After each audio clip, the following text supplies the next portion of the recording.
By the way, if you saw my last video about the frontal lobe not being formed until the early 20s, and for men, it's the mid 20s, which is where impulse control is housed, then understand that the reason the left and the right are obsessed with influencing the youth is because they try to influence them and imprint their ideas on them because they're at an age where there's no impulse control. That's why if you are always going after like your teenage son or daughter, it's kind of unfair. Well, I mean, you should reprimand them, of course, but also consider the fact that they literally don't have the capacity yet at 17, 18, 19, even 20, 21. It's early 20s that the frontal lobe completely forms. And then once it's formed, impulse control is intact. Before that, there is no impulse control, which is also why they push the gender stuff on the youth. Wicked. But so just understand that. So that's the reason Turning Point and the Charlie Kirks are like, well, no, to combat the LGB and the left and their craziness and the socialist stuff in the universities. And yes, it was absolutely scientifically done to put the communist professors and socialist professors and people like Bill Ayers in all the universities. Bill Ayers was in University of Illinois till he retired, okay? To put these idiots in because they would influence the youth at their most impressionable point. That's why. It's literally imprinting. And so then the right and Turning Point and Charlie Kirk said, which we're going to have to fix this and we're going to imprint what's right. And like nobody's sitting back, and I sit back and think about this, is like, but who is still influencing the kingdom? Because only God allows it. So you always have to think about that. God continues to allow the prince of darkness to play his games. So it's like, why? Well, because nobody's realizing that the one and only sovereign one wants mankind to give up their personal crowns. Mm-hmm. Surrender. I know. On my tombstone, it should put, she said surrender more than anyone in the world. But that's what it is. Now, before I go further, because again, I've said that in Revelation, the letter to the Church of Philadelphia is to America, and it is. And it says in there, don't give up your crown. This is different. God crowns you. That's why you want to give up your personal one. Your personal ones all come from this kingdom. That's why when everybody, like, I stopped a long time ago caring about all the, like, everything I've ever gone to achieve has always been a nightmare. It's been a struggle. And then I realized why. It's because, well, the wicked one's done a great job of creating a bunch of Christians that, I'm not going to say they're not saved, but they don't have the light in them. He knows the ones that have the light in them. So it makes a total nightmare. Like in this world, you don't want to receive all its rewards because who's controlling it? Don't you think it meant something to God that it be under his kingdom where you get all your achievements and awards? Yeah.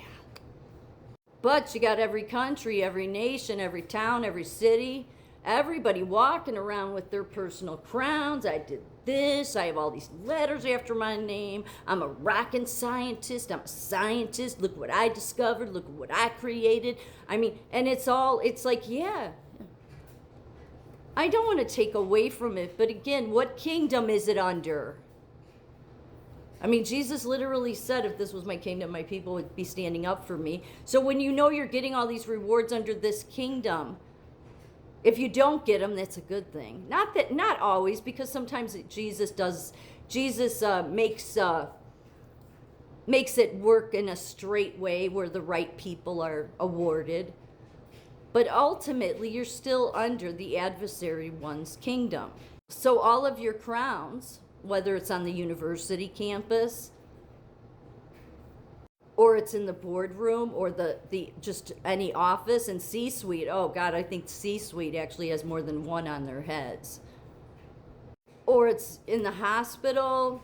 It doesn't matter what profession. It's everybody's personal crown, their personal grandness, their personal achievements, their personal greatness, even to the governments. Yeah. Everybody walking around, look at what I did, look at what I'm gonna do, look. And again, I'm not trying to take away from anybody, okay? Because I understand that, this world is all about, no, everything's wonderful and grand. Okay, but see, Jesus said, what kingdom you were living under. I'm just more interested in achieving his kingdom, not internally. I mean, yes, but that's what they try to trick you with, is they try to say, yes, if you know Christ, you'll have peace in here. Yes, to a certain degree you do, okay? But you should know what world you live in. Am I saying you shouldn't go after your goals? No, the goal should have always been that, no, we want God to bring his kingdom back here. We have free will for a reason. I mean, and these people, well, you'll never get them. I mean, they truly believe, well, my crown. I mean, I came from the royal lines, okay? I mean, God appointed me. Okay, it's all just ridiculous to God. Okay? Because think about this. Again, I know I keep repeating this because it's like it's the holy grail of it all. It's the answer to all of it. You don't even need to read the entire Bible. You just need to know this simple fact that your free will got you thrown out of paradise. So in order to get back into paradise, the last thing you should be doing is trying to achieve all of your greatness under the adversary one's kingdom. So don't you think what God's always been looking for is, when's everybody going to give up their crowns and surrender to me? And then that adversary won't keep having so much influence over them because they'll just be completely surrendered to me. Like, no, God, we want to exercise our free will for you to bring back the paradise. But we know that in order for you to bring us that paradise back, man cannot create it. They cannot and they should not, because they don't know you if they're running around trying to create it under the adversary one. We want your kingdom. It's even in the churches. Yeah, I mean, look at the Pope. The Pope wears 3 of them, okay? I mean, I don't think they wear them much anymore because they realized what a bad look it is. But it hasn't stopped them from, dressing not anything close to Jesus, but it's just absolutely ridiculous. But it's everyone. It's everyone. Nobody realizing that, God. You may think, well, no, God wanted you to conform. No, he literally said not to conform. Think about that. Literally said not to conform. It's in the Bible. Everybody conforms.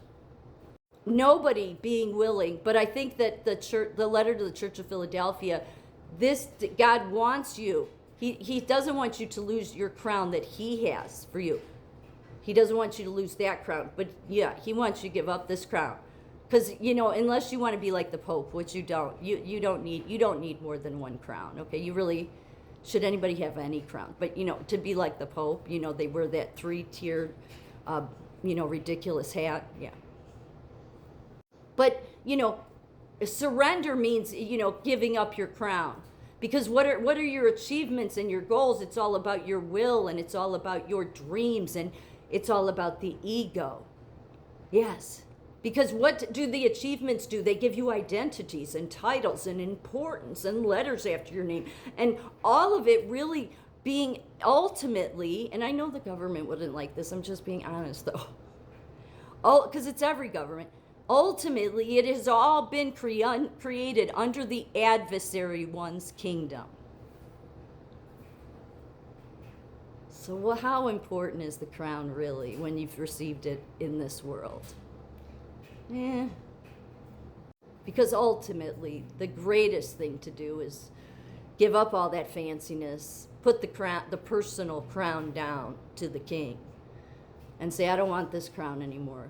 I want your crown, because I want your kingdom. And I know the only way to achieve your kingdom will not come from my works, only my giving up free will.